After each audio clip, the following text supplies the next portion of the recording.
what's my next step to having a lot of money?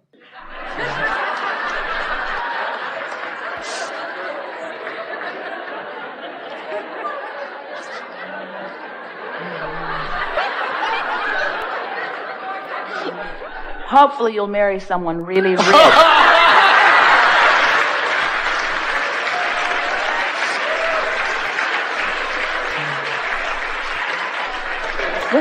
Well, you don't have to. Here's the thing.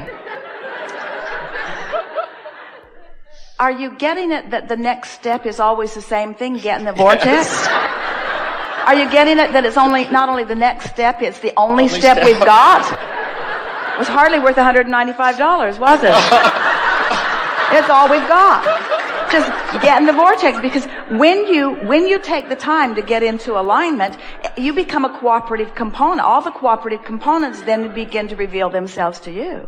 So what's the next step is a sort of outside the vortex question, isn't it? What can I do? Where should I go? How will it come about?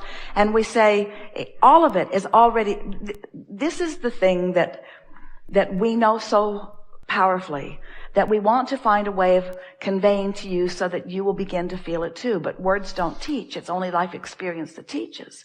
So we'll just tell you what we know. That all of the opportunities and interests and rendezvous points, they're already there. You just have to get in there and stay there long enough that you become a translator into action of what is there. We're going to take this to a new place, so stay with us just for a little bit. The thing that you like about this action world, this tangible world, this manifested world, is that you can translate it visually and auditorily. So when you walk into a room, if there's someone there, you see them and you can observe them, you can take them in, you can acknowledge them, you can converse with them, you could touch them, you could even lick them if they would let you. In other words, you can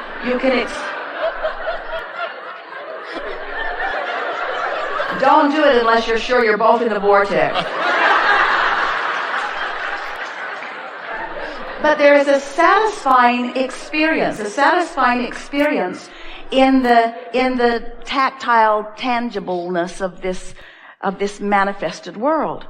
And so when we talk about this vortex, this vibrational reality, we know it feels like, well, Abraham just wants us to go sit on a cloud somewhere, or it feels like we're trying to get you to distract yourself from reality and just be a feeling person. And while that is the first step, it is our promise to you that once you begin hanging around in this vibrational state of being, in alignment with who you are, your ability to see and hear and smell and taste and touch from inside the vortex becomes as tactile as this manifested world. And you begin living what we are calling real time, where the whole of you is experiencing this physical experience.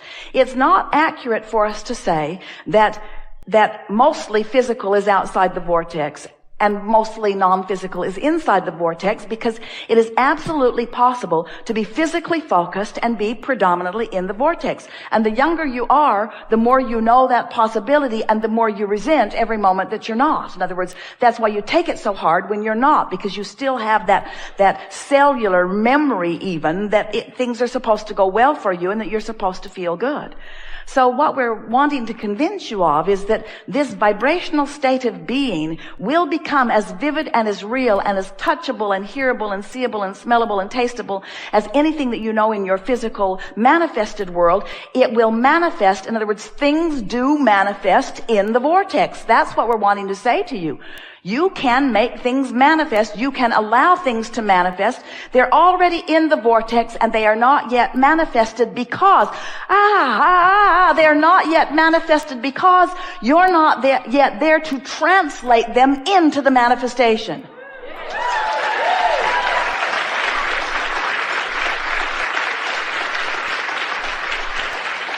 That's what we've been meaning to say to you. So when you practice being in the vortex and you practice until it just feels good to be in there, then you begin translating through your physical senses into manifestation all of those wonderful things that you want, because you have trained yourself through meditation, through appreciation, through compliments, through scripting, through feeling good. You've trained yourself into the vibrational frequency of all of those cooperative components, and then you must awaken to them. They must reveal themselves to you.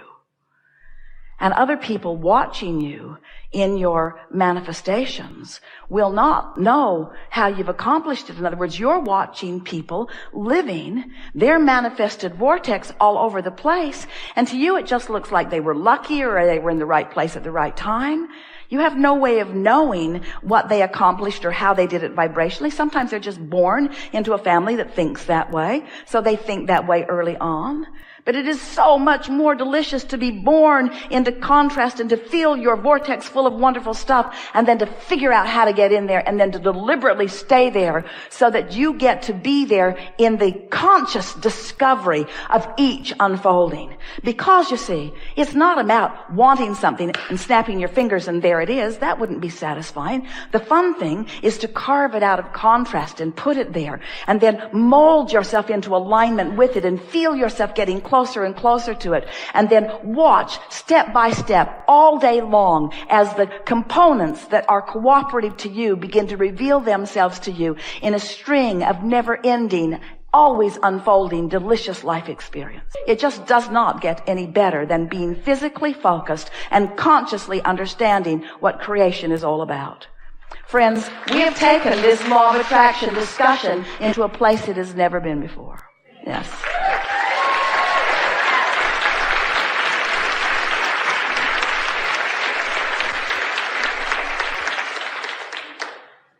Can you feel how the power of your question brought the power of our answer?